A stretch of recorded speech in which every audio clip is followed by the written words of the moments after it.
Nous sommes sur le plateau de Langres, à 400 mètres d'altitude, sur des terres argilo-calcaires superficielles principalement.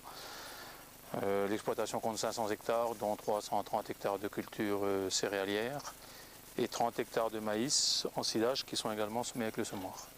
La polyvalence de semer en direct ou en simplifié comme on avait l'habitude de travailler avant.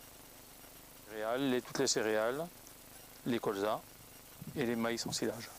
C'est un argilo-calcaire superficiel, on est derrière une culture d'orge d'hiver, on a épandu 15 tonnes de fumier et on sème du colza avec culture associée en direct. Alors les cultures associées, il y a 30 kg de févrole, il y a 12 kg de lentilles et on a 3 kg de sarrasin avec 3 kg de semences de colza, de semences de ferme. On a eu de très bons résultats en blé, en semis direct. On a déjà fait du colza, c'est la deuxième année qu'on fait des colzas en semis direct avec culture associée. Bon, le résultat de cette année était moyen, mais on est dans une année excessivement sèche. On l'avait semé sur des terres très superficielles, donc c'est surtout le sec qui aura handicapé le rendement, parce qu'on voit par rapport à d'autres parcelles à côté qui ont été semées par des voisins en culture classique, ils ont les mêmes rendements que nous, quoi, sur ce type de terre très superficielle. Ces terres-là, elles ont fait 24 quintaux. Les terres meilleures ont fait maxi 35 quintaux.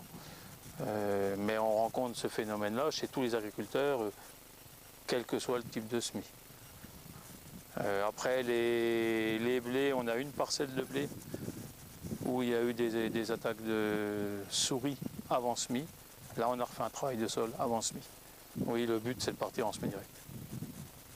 À plus ou moins longue échéance suivant les parcelles. Les colzas de cette année, il y a encore certaines parcelles qu'on a retravaillées parce qu'on était sur des argiles qui étaient assez compactées. Mais le but, c'est à terme de tout faire en semi direct.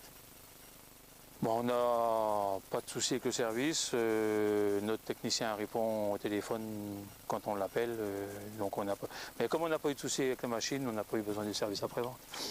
C'est aussi l'intérêt de la machine, c'est on a oublié d'en parler tout à l'heure, on cherchait également un semoir qui pouvait nous faire une fertilisation localisée sans passer par un microgranulateur avec des engrais spécifiques. Là, on met pour l'instant 60 kg de 18-46. Les céréales, on mettra, suivant les parcelles et suivant les cultures, entre 100 et 130 kg de Super 45. Et les colzas qui sont en sol travaillé, ceux-là, on mettra 100 à 130 kg de Super 45, suivant s'il y a présence de fumier avant ou pas. Mais on voulait un semoir pour utiliser des engrais du commerce en localisé. Pour le maïs également, 150 kg de 18-46. Et les orges de printemps, on était à 130 kg de 18-46.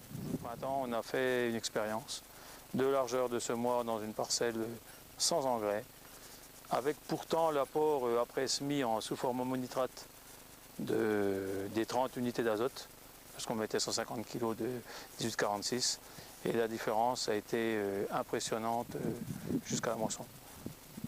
Bon, c'était l'année dernière, donc pareil sur un printemps qui n'était pas facile, mais jusqu'au stade de talage, on avait une différence à quantité azote identique, une différence impressionnante en faveur de l'engrais localisé. Quand on sème les maïs en silage, on les sème. L'an dernier, on avait semé tous les 2 rangs, un rang sur 2 globalement, mais cette année, on a ressemé tous les rangs, tous les 17 cm